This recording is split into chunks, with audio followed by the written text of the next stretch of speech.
یعنی پہلی محرم حضرت فاروق اعظم کی شہادت. حضرت فاروق اعظم، اللہ اکبر، کسی چھوٹی موٹی شخصیت کا نام فاروق اعظم نہیں ہے. وہ شخصیت ہے کہ اللہ کے رسول نے فرمایا لو کانا بعدی نبیا لکانا عمر ابن خطاب. اللہ اگر میرے بعد کسی کو نبی بناتا تو وہ فاروق اعظم کی ذات ہوتی. جب میں تھوڑا لیٹ آیا کرتا تھا تو میرے بھائی کہتے تھے تھوڑا آپ لیٹ ہو جاتے ہیں، 45 کے بعد آتے ہیں. لیکن کئی 2-3 ہفتوں سے میں کوشش کر رہا ہوں 40 سے پہلے آتا ہوں. یہ تو 40 تک آ جاتا ہوں، لیکن ماشاءاللہ ہمارے بزرگ حضرات پیچھے والے تو دیکھیے ایسا ہے کہ ان سے وہ کہیں بھی کھڑے ہو کر نماز پڑھیں مجھے تکلیف نہیں ہوگی، لیکن کم سے کم آگے کے امام کے سامنے پڑھا لکھا آدمی اتنی دیر تک نماز پڑھے کہ اس کے چکر میں امام بیٹھا رہے. اور یہ تیسرا جمعہ غالباً. اور ایک اہم بات، میری بات کڑوی لگے گی آپ کو، لیکن حقیقت یہ ہے کہ دیکھیے سنت کا مسئلہ کیا ہے کہ آپ گھر سے پڑھ کے آئیں. کیا ہے بولیے بھائی؟ گھر سے پڑھ کے آئیں افضل یہی ہے. وضو گھر سے کر کے آئیں افضل یہی ہے. یہ ہمارے بزرگوں نے بتایا ہے، یہی طریقہ ہم بھی اختیار کرتے ہیں. اور پھر سنت کے علاوہ کون سی نفل آپ پڑھ رہے ہیں اتنی دیر تک؟ سوال یہ ہے اتنی دیر تک اگر آپ کو پڑھنا ہے تو آپ کو کونا تلاشنا چاہیے. غلط تو نہیں؟ آپ کو کونا تلاش کرنا چاہیے تاکہ آنے والے کو تکلیف نہ ہو. اگر میں کھڑا ہو جاؤں گا تو آپ کی نماز بھی خراب ہو اور میں گناہ گار ہوں. اللہ تبارک و تعالی ہم کو آپ کو سمجھنے کی توفیق عطا فرمائے.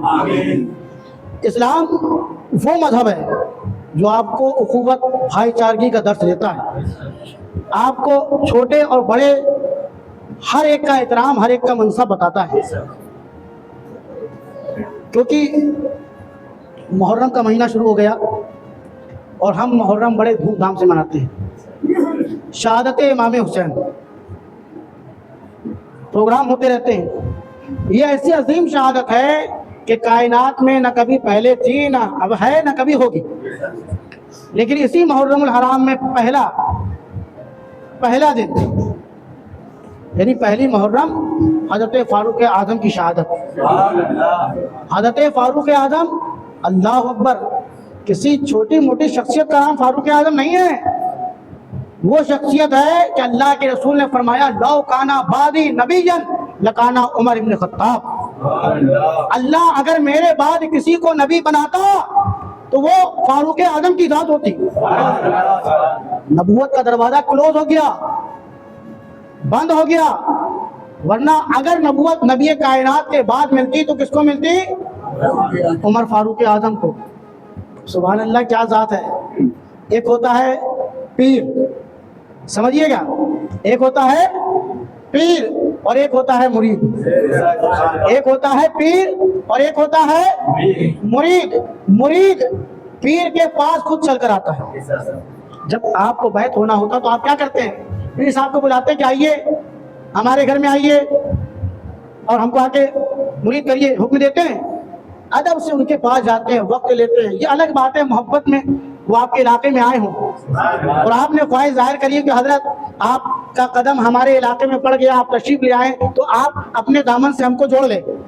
یہ ہو سکتا ہے، یہ امپاسبل نہیں ہے، یہ پاسبل ہے، یہ ہو سکتا ہے. لیکن طریقہ کار کیا ہے کہ مرید چل کر کہاں جاتا ہے؟ پیر کے پاس پہنچتا ہے کہ مجھے مرید کر لیے. نبی کائنات سے بڑا کائنات میں کوئی پیر نہیں، میرے آقا سے بڑا کوئی پیر نہیں. اور جتنے صحابہ ہیں سب مرید مصطفیٰ ہیں. میرے آقا سے بڑا کوئی پیر نہیں. اور جتنے صحابہ ہیں وہ صحابہ جن کے بارے میں میرے آقا فرماتے ہیں اصحابی کالنجوم، میرے صحابہ ستاروں کی مانند ہیں. بِأَيِّهِمْ اقتدیتم اہتدیتم، اگر تم نے کسی ایک کی بھی اتباع کر لی تو ہدایت پا جاؤ گے. ایسے نجوم ہدایت ہیں، ایسے ستارے ہیں کہ ان کی اتباع کر لو تو تم ہدایت پا جاؤ. تو سب مرید و مصطفیٰ ہیں. میرے آقا کون ہیں؟ پیر ہیں. سب مرید مصطفیٰ ہیں. نبی کائنات پیر ہے لیکن عمر کی ذات. سب مرید ہیں لیکن عمر مراد رسول ہیں. عمر مراد رسول ہیں. مرید اور مراد کا مطلب سمجھتے ہو؟ مرید خود چل کر آتا ہے، حضرت بیعت کر لیے، اور مراد وہ ہوتی ہے کہ جو بھی چاہے کہ اللہ یہ میرے پاس آ جائے، یہ میرے پاس آ جائے۔ اللہ اکبر۔ میرے آقا نے ایسی ویسی دعا نہ کری، ویسے تو میرے آقا جہاں بھی بیٹھ کر دعا کر لے، میرے آقا کا ہاتھ اٹھانا ہے اللہ دعا کو قبول فرماتا ہے، لیکن میرے آقا نے عمر کے لیے کہاں دعا مانگی ہے؟ میرے آقا نے عمر کے لیے خانہ کعبہ کا غلاف پکڑا ہے، غلاف پکڑ کر اللہ نے دعا فرما، اللہ کے نبی نے دعا فرمائی، اے اللہ عمر کو اسلام میں داخل فرما دے، عمر کے ذریعے اسلام کی مدد فرما دے۔ جانتے ہیں اللہم اید الاسلام بے اسلام عمر بن الخطاب، اے اللہ عمر کے ذریعے اسلام کو عروج عطا فرما۔ یہ میرے نبی کی دعا ہے، اور نبی دعا کرے، اگر ہمارے ماں باپ دعا کر دیں تو دعا قبول ہو جاتی ہے، میرے ماں باپ اگر دعا کر دیں تو اللہ دعا کو قبول فرماتا ہے، نبی دعا کرے قبول نہ ہو۔ اور عمر کون ہے؟ 40ویں ہیں، تم کر کہو کون سے ہیں؟ 39 لوگ مسلمان ہو گئے، داخل اسلام ہو گئے، 40واں ابھی نہیں ہوا ہے، عمر 40ویں ہیں۔ وہاں عمر کو روکا جا رہا تھا، 40 نہ ہونے پائے۔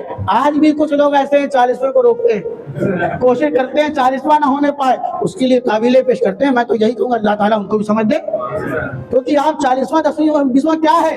یہ کچھ نہیں ہے، یہ صرف کیا ہے؟ ایصال ثواب، ایصال ثواب، یعنی مرنے والا چلا گیا، اب اس کے عمل اچھے تھے برے تھے اللہ کو علم ہے، کم سے کم ہم اس کے لیے ایصال ثواب کریں، تو ایسے تو نہیں کر پا رہے، 10واں رکھ دیا، 20واں رکھ دیا کہ کثرت سے پڑھو اور 40واں آ جائے تو سب سے زیادہ ہو جائے۔ ایصال ثواب آپ دیکھیے گا، غور کریے گا، 10 تاریخ میں کم ایصال ثواب ہوتا ہے، 20ویں میں اور کم ہوتا ہے، اور زیادہ ہوتا ہے، 30ویں بھی ہوتا ہے، لیکن 40واں آتا ہے۔ اتنے لاکھ کلمے شریف، اتنے 100 قرآن، اتنے 100 وظیفے، زیادہ سے زیادہ ایصال ثواب کب ہوتا ہے؟ بولے ہر 40ویں میں، تو ایصال ثواب زیادہ سے زیادہ 40ویں میں ہوتا ہے، اور عمر کے آنے کے بعد تیزی سے اسلام بھی پھیلا ہے۔ جتنے تیزی سے اسلام عمر سے پہلے نہیں پھیلا تھا، عمر کے آنے کے بعد اسلام پہلا، تو پتہ چلا 40واں رفتار بڑھا دیتا ہے۔ 40واں آنے کے بعد رفتار ایسی ہوئی کہ گھاٹیوں سے اسلام نکل کر میدانوں میں آ گیا، گھاٹیوں سے نکل کر کہاں گیا؟ میدانوں میں آ گیا۔ اور ایسے ویسے عمر نہیں ہے، اللہ اکبر، سب سے بڑی تو شخصیت یہ کہ مراد رسول ہے۔ جب ایمان نہیں لائے تھے، تلوار لے کر نکلے تھے اپنی بہن کو محمد عربی کا چراغ گل کرنے کے لیے، کسی نے کہاں جا رہے ہو؟ کہا جا رہا ہوں کہ محمد عربی کا معاذ اللہ خاتمہ کر دوں گا، تو نہ وہ رہیں گے نہ اسلام کی روشنی پھیلے گی۔ غلط جا رہے ہو، پہلے اپنی بہن کو سنبھالو، تمہاری بہنوئی ایمان لے آئے، مختصر بتانا مقصد ہے۔ تلوار کا رخ بدل گیا، گئے تو سورہ طٰہٰ کی تلاوت ہو رہی تھی، کہا سناؤ، کہا ناپاک لوگ، ناپاک تو نہیں گھوم رہے، یعنی بغیر غسل کیے لوگ اسے نہیں چھو سکتے، جاؤ غسل کرو۔ مختصر میں غسل کیا، یہاں قرآن پاک کی تلاوت ہو رہی ہے، اندر کی کثافت عمر کی دھلتی جا رہی ہے، دل میں ایمان کا شوق پیدا ہو گیا۔ کہاں پہنچے؟ بارگاہ مصطفیٰ کی طرف رخ کر لیا۔ صحابہ، کیونکہ ابھی اسلام تیزی سے نہیں پھیلا ہے، دھیرے دھیرے خاموشی کے انداز میں ہے، لوگوں نے دروازے سے جھانک کر دیکھا، صحابہ نے دیکھا کہ عمر آ رہے ہیں، ہاتھ میں ننگی تلوار ہے۔ لوگوں نے کہا عمر کے تیور جو ہے جلالی نظر آ رہے ہیں، مزاج ٹھیک نہیں ہے۔ حضرت امیر حمزہ رضی اللہ تعالیٰ عنہ نے فرمایا کہ اگر عمر کا مزاج درست ہے، اگر مزاج صحیح ہے، اگر تیور درست ہیں تو ان کا ویلکم، ان کا استقبال، اور اگر تیور غلط ہے، اسلام کے خلاف ہے، تو عمر کی تلوار عمر کی گردن ہوگی۔ اللہ اکبر۔ گویا کہ مصطفیٰ کے خلاف کوئی بھی ہو، لیکن عمر کا دل تو پہلے ہی سے نرم پڑ گیا تھا۔ بارگاہ مصطفیٰ میں آئے، چادر ڈالے ہوئے تھے، اللہ کے رسول نے چادر کو پکڑا اور کہا عمر، کیا اسلام لانے کا وقت نہیں آ گیا؟ کیا اسلام قبول کرنے کا وقت نہیں آ گیا؟ عمر کی آنکھوں سے آنسو جاری تھے، کہا مصطفیٰ جان رحمت، نبی کائنات، کلمہ پڑھا کر مجھے بھی داخل اسلام کر دی۔ عمر مراد رسول ہیں۔ پھر ایک وقت آیا، عمر نے حکومت کری۔ کیسی حکومت؟ حضرت عوف ابن مالک، حضرت ابو بکر صدیق کا زمانہ ہے، حضرت عوف ابن مالک رضی اللہ تعالیٰ عنہ نے خواب دیکھا۔ کیا خواب دیکھا؟ کہ خواب دیکھا کہ حضرت عمر، خواب میں دیکھا حضرت عمر اللہ کے راستے کے خلاف کسی سے ڈرتے نہیں۔ اگر کوئی عمر کو اللہ کے راستے کے خلاف کچھ کہے تو اس سے ڈرتے نہیں۔ ایک یہ خواب میں یہ دیکھا۔ دوسری چیز کیا دیکھی؟ کہ عمر خلیفہ بنائے جائیں گے۔ تیسرا خواب دیکھا کہ عمر شہید کیے جائیں گے۔ آ کر حضرت ابو بکر صدیق کیونکہ خلیفہ تھے آپ، آ کر بتایا، کہا عمر کو بلاؤ، عمر کے سامنے دہرانا، عمر کے سامنے خواب دہرانا، عمر کو بلایا گیا، فاروق اعظم کو بلایا گیا، کہا خواب بیان کرو۔ حضرت عوف ابن مالک نے بتایا کہ میں نے خواب دیکھا کہ عمر اللہ کے راستے میں کسی کی نہیں سنیں گے، کوئی اس کے خلاف جائے گا تو کسی کی نہیں سنیں گے، اور دوسرا میں نے یہ دیکھا کہ حضرت عمر آگے خلیفہ بنائے جائیں گے۔ تو حضرت عمر کہنے لگے کیسی بات کرتے ہو، خلیفہ کے سامنے خلیفوں کی بات؟ کہا نہیں، حضرت ابو بکر صدیق نے فرمایا انہیں کہنے دیجئے، جو کہہ رہے ہیں کہنے دیجئے۔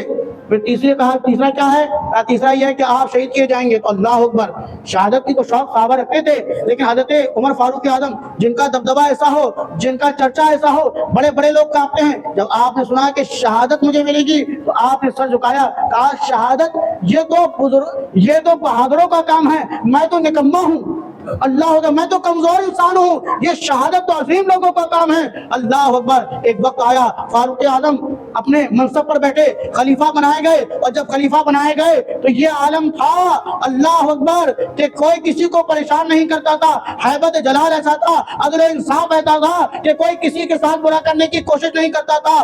یہ عالم تھا کہ ہیبت جلال ایسا طاری تھا، گناہ سے لوگ ایسا بچتے تھے، ایک شخص چلا رہا ہے، شراب کی بوتل لیے ہے، دیکھا عمر فاروق اعظم چلے آ رہے ہیں، حالت خراب ہو گئی، کلاس لے لی جائے گی، سزا ملے گی، عمر کا جلال ایسا، فوراً اس نے بوتل چھپائی، حضرت عمر فاروق اعظم بڑھتے جا رہے ہیں، وہ بھی بیچارہ آتا جا رہا ہے، آنے کے بعد حضرت عمر فاروق اعظم نے پوچھا کیا ہے؟ تو تھا کیا؟ بولو کیا تھا؟ شراب تھا۔ کہنے لگا یہ سرکہ ہے۔ کیا یہ سرکہ تو پیا جاتا تھا، سرکہ ہے۔ تو حضرت عمر فاروق اعظم نے فرمایا کہ دکھاؤ پھر سرکہ ہے۔ اب اس نے دل ہی دل میں دعا کری کہ اللہ آج عمر کے غضب سے مجھے بچا لے، اے اللہ اس شراب کو سرکے میں تبدیل کر دے۔ اللہ اکبر، سچے دل سے توبہ کی، رب کی ذات وہ ہے ایک لمحے میں جو چاہے وہ کر دے۔ جب بوتل آگے بڑھائے تو دیکھا واقعی سرکہ بن چکا تھا۔ یہ ہے جلال، یہ ہے ہیبت، اور یہ عدل و انصاف۔ اللہ اکبر، عید کا دن ہے، بڑا مال آ رہا ہے، ہر طرف فتوحات، 22 لاکھ مربع میل کے مالک، لیکن حالت کیا ہے؟ عید کا دن ہے۔ حضرت عمر فاروق اعظم نے کہا بیوی سے کہ چپل لاؤ، جوتا لاؤ۔ آپ نے کہا چپل جوتا ختم۔ کہا کہاں گیا جوتا؟ کہا جوتے میں اتنے مرتبہ پیون لگایا گیا ہے، جوڑ لگایا گیا ہے، سلائی کی گئی کہ اب جوڑنے لائق نہیں بچا۔ کہا اچھا تو کوئی بات نہیں، بغیر جوتے کے ننگے پیر مسجد کی طرف جا رہے ہیں۔ عید کا دن ہے، اتنے بڑے زبردست ہیں، چاروں طرف آپ کے حکمرانی ہیں، لیکن عاجزی یہ ہے، عدل انصاف یہ ہے، بغیر چپل کے چلے جا رہے ہیں۔ بیوی نے کہا لوگ کیا کہیں گے؟ آپ امیر المومنین ہیں، خلیفۃ المسلمین ہیں، لوگ کیا کہیں گے؟ کہا سنو، لوگ کیا کہیں گے یہ معنی نہیں رکھتا۔ تو کہا پھر کیا معنی رکھتا؟ آپ نے فرمایا لوگ کیا کہیں گے میرے لیے یہ معنی نہیں رکھتا، بلکہ میرے لیے یہ معنی رکھتا کہ خدا اس کا رسول کیا کہیں۔ اللہ اکبر، یہ عدل انصاف۔ مسجد پہنچے، پیر دھوئے، خطبہ پڑھایا، نماز پڑھائی۔ ایک وقت تھا ڈھیر کے ڈھیر لگنے لگے، ہر طرف فتوحات ہو رہی ہے، ہر طرف فتوحات ہو رہی ہے، اسلام پھیلتا جا رہا ہے، مال آ رہے ہیں، لیکن عاجزی یہی ہے کہ سادہ کرتا پہنے ہیں، پیون لگا کرتا پہنے ہیں۔ ایک مرتبہ صحابہ نے کہا کہ عمر سے کہا جائے کہ بڑے بڑے رئیس لوگ آتے ہیں، مشیر آتے ہیں، دوسرے علاقوں سے وفد آتے ہیں، بڑے بڑے بادشاہوں کے مشیر آتے ہیں، تو عمر کم سے کم یہ پرانا جو کرتا پہنے نیا سل والے، اثر اچھا پڑے گا۔ لوگ تیار ہو گئے، بات تو اچھی، لیکن عمر سے کہے کون؟ عمر کا جلال ایسا ہے، کہے کون؟ شیر کے مونچھ میں ہاتھ لگائے کون؟ ہاتھ لگائے کون؟ کہا یہ کام تو ہمارے بس کا نہیں ہے، علی سے کہو، علی سے کہو۔ حضرت علی نے کہا میں سب کچھ کر سکتا ہوں، لیکن یہ بات میں بھی نہیں کہوں گا، میں جانتا ہوں ان کا مزاج۔ کہا پھر کون کہے گا؟ کہا ہم سب کی ماں ام المومنین حضرت عائشہ کے پاس جاؤ، سبحان اللہ کہیے، ام المومنین کے پاس جاؤ، وہ کہیں گی۔ سب صحابہ جا کر پہنچے کہ آپ کہیے بڑے بڑے مشیر آتے ہیں، وکلا آتے ہیں، بڑے بڑے رئیسہ آتے ہیں ملنے۔ عمر وہی سادہ کپڑا پہنے تھے، ایک نیا کرتا پہنوا لیں، مال کی کوئی کمی نہیں۔ حضرت ام المومنین عائشہ صدیقہ رضی اللہ تعالیٰ عنہ نے بلایا، عمر فاروق اعظم تشریف لائے، نظریں جھکی ہیں۔ کہا عمر بڑا مال ہے، پہلے معاملات الگ تھے، اب تمہارے پاس بڑے لوگ آتے ہیں، ایک نیا کرتا سلوا لینا کوئی گناہ نہیں ہے، کوئی برائی نہیں ہے۔ کہا یقیناً کوئی برائی نہیں ہے، لیکن میں یہ چاہتا ہوں مجھے اسی طریقے کا لباس پہنایا جائے جس طریقے کا لباس میرے نبی نے پہنا۔ اگر میرے نبی نے اس طریقے سے پہنا ہو تو عمر پہننے کو تیار ہے، ورنہ آپ جیسا حکم دیں گے عمر سر جھکا کر مانے گا۔ اللہ اکبر۔ جب یہ بات سنی آپ نے سمجھ لیا کہ عمر کو سمجھانا آسان نہیں ہے. اتنی بڑھیا مثال دے دی. جیسے عمر واپس ہوئے, صحابہ اکٹھا ہو گیا, اے اماں جان یہ بتائیے کیا بات بنی؟ کہا سنو سنو, تم لوگ تو صحیح ہو لیکن تم سے زیادہ صحیح عمر ہے, تم سے زیادہ صحیح عمر ہے. یہ عمر ہے, یہ اسلام ہے. لیکن سنو اہل بیت کی محبت, اہل بیت کی محبت جلال ایسا ہے, لوگ کانپتے ہیں, بڑے بڑے رئیس نام سے تراتے ہیں, بڑے بڑے بادشاہ نام سے تراتے ہیں, لیکن محب اہل بیت ایسے ہیں کہ میٹنگ چل رہی ہے, آپ کے بیٹے حضرت عبداللہ ہے, کاندار آنے کی اجازت نہیں, ابھی میٹنگ خاص ہے, باہر کھڑے رہو.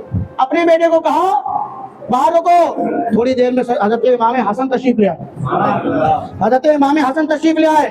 کہا حضرت عمر فاروق اعظم کہاں ہے؟ کہا اندر میٹنگ چل رہی ہے, منع کیا ہے مجھے, لیکن آپ جا سکتے ہیں. حضرت عبداللہ ابن عمر نے کہا کہ مجھے منع کیا لیکن آپ کی بات الگ ہے, آپ جا سکتے. کا کوئی بات نہیں, خاص میٹنگ چل رہی ہے, ظہر میں مل لیں گے. جب میٹنگ ختم ہوئی چلے گئے اپنے گھر. جب میٹنگ ختم ہوئی حضرت عمر فاروق اعظم باہر آئے کہ کوئی آئے تو نہیں تھا. کہاں آئے تھے؟ امام حسن تشریف لائے. بھیجا کیوں نہیں؟ میں نے بتایا تو کہنے لگے جب آپ باہر ہیں تو میں بھی بعد میں ملوں گا. اللہ اکبر. نماز کا وقت ابھی باقی تھا. حضرت عمر فاروق اعظم مسجد کا انتظار نہیں کیا, نماز کا انتظار نہیں کیا. محب رسول دیکھیے, محب اہل بیت دیکھیے, حضرت عمر فاروق اعظم کو فوراً کہے امام حسن کے پاس. کہاں پہنچے؟ امام حسن کے پاس. اور کہا شہزادے آپ تشریف لائے تھے, اندر کیوں نہیں آئے؟ آپ جب آئے تھے ملنے کیوں نہیں آئے؟ کہا آپ مصروف تھے, خلافت کے کام میں مصروف تھے, میں نے سوچا تھا مسجد میں بعد میں ملوں گا, کیونکہ آپ کا بیٹا خود باہر کھڑا تھا, آپ کا بیٹا خود باہر کھڑا تھا, میں نے سوچا میں بعد میں ملوں گا. کہا اللہ اکبر. حضرت عمر فاروق اعظم نے جب سنا تو مچل گئے, بے قرار ہو گئے, اپنی پگڑی اٹھائی, حضرت امام حسن کے قدموں میں رکھی اور کہا آپ اپنے اور میرے بیٹے کی برابری کرتے ہیں. میرا بیٹا اور آپ میں کیا فرق؟ کیا آپ میرا بیٹے کی ماں سیدہ فاطمہ ہے؟ کیا میرے بیٹے کی ماں سیدہ فاطمہ ہے؟ کیا میرے بیٹے کی نانی سیدہ خدیجہ ہے؟ کیا میرے بیٹے کے نانا سید الانبیاء ہیں؟ ارے عمر فرماتے ہیں اے امام حسن, یہ سر کے بال جو عزت کا تاج میں سر پر پہنے ہوں, یہ صدقہ ہے آپ کے نانا کا. عمر اے حسن, آج کے بعد آپ کو اجازت لینے کی ضرورت نہیں ہے, میں آپ کے گھر کا غلام ہوں, جب چاہیں آئیں. یہ اہل بیت کی محبت کس نے سکھائی ہے؟ حضرت فاروق اعظم نے. شہادت کس طرح ہوئی کہ لولو نامی فروز شخص نے آپ کو قتل کیا, مختصر, کیونکہ وقت زیادہ ہو گیا, آنے کی وجہ سے دیر ہو گئی یا بیٹھنے کی وجہ سے دیر ہو گئی. پھر اس کے بعد کیا ہوا, جب خنجر مارا گیا, لہو لہان ہو گیا نماز کی حالت میں, تو صحابہ پہنچے, کسی حکیم کو بلا کر لائے کہ چلو علاج کرو. وہ ایک حکیم آ رہا تھا, راستے سے پلٹنے لگا, کہنے لگا میں نہ جاؤں گا, کیونکہ اس لیے کہ عمر کا انتقال ہو گیا. کہا تمہیں کیسے پتا؟ عمر کا انتقال ہو گیا, ابھی تو ہم وہاں منزل تک نہیں پہنچے, تمہیں کیسے پتا چلا؟ کہا پتا ایسے چلا, دیکھو سامنے بکری ہے, کھیت ہے, کھیت میں بکری کھانا کھا رہی ہے, چارہ کھا رہی ہے, جبکہ یہ بکری کے مالک کا کھیت نہیں ہے, یہ بکری کے مالک کا کھیت نہیں ہے, یہ غیر کے مالک کے کھیت میں کھا رہی ہے. عمر ہوتے تو کسی بکری کی مجال نہ تھی کہ اپنے مالک کے کھیت کے علاوہ کسی اور کے یہاں کھائے. گویا کہ یہ بتا رہا ہے کہ عمر اس دنیا میں نہیں رہے. عمر کا فاروق اعظم رضی اللہ تعالیٰ عنہ کا انتقال 1 محرم کو ہوا, اور 26 کچھ روایت کے مطابق 26 ذی الحجہ کو بھی بتائے گا, لیکن اکثر جو روایت ہیں 1 محرم الحرام. اور آج کون سی ہے؟ محرم پہلی تاریخ ہے. الحمدللہ بڑے اچھے انداز میں آپ نے سنا شہادت امام حسین. ہم محرم میں تمام کاموں میں لگے رہتے ہیں, جس کو جس طریقے سے منانا ہوتا ہے مناتا ہے نا, اور چاہتے سب یہ ہیں کہ امام علی مقام کا ذکر ہو, چاہتے سب یہی ہیں, کسی طریقے سے ہو, چاہتے سب یہی ہے نا کہ امام علی مقام کو یاد کیا جائے, کیونکہ انہوں نے ہمیں بھولے نہیں, ہماری خاطر اپنا سب کچھ قربان کر دیا, ہم نہ بھولے, یہی مقصد ہے نا. تو کم سے کم اس کے لیے کیا ہے, آپ کو ٹائم نکالنا پڑے گا, وقت نکالنا پڑے گا, اور وقت ایسے نہیں نکالنا پڑے گا کہ آپ اپنے طریقے سے جیسے چاہیں نکالیں, بلکہ اس کا طریقہ کیا ہے, مسجد میں آنا پڑے گا. 3 روزہ پروگرام اس محلے مسجد کی کمیٹی کے لڑکوں نے رکھا ہے. آپ کو ان کی حوصلہ افزائی کرنا. یہ خادم آپ کا گناہگار انسان بیان کرے گا, ٹوٹا پھوٹا جو بھی ہوگا بارگاہ احسان میں پیش کیا جائے گا. آپ کو یہ ذمہ داری ہے, اگر آپ یہ نیت رکھتے ہیں کہ ذکر حسین سنا جائے تو اگر آپ یہ نیت رکھتے ہیں کہ ذکر حسین سنا جائے، واقعات کربلا کیوں ہوا، کیا مقام تھا اور کیوں ہوا، اس کا منظر کیا ہوا، نتائج کیا نکلے، تو آپ کو اس کے لیے ٹائم دینا پڑے گا۔ ہر کام کے لیے آپ ٹائم دیتے ہیں، ذکر شہدائے کربلا کے لیے بھی آپ کو ٹائم نکالنا چاہیے۔ نکالیں گے نا انشاءاللہ؟ آج، کل، انشاءاللہ پرسوں بعد نماز عشاء تقریباً یہ مان کے چلیے 9:30 بجے پروگرام شروع ہو جائے گا، سوا گھنٹے کے آس پاس پروگرام چلے گا، اور جو بھی ٹوٹا پھوٹا ہوگا بیان کیا جائے۔ اللہ تبارک و تعالیٰ ہم کو امام حسین کی عظمت، اہل بیت کی عظمت سمجھنے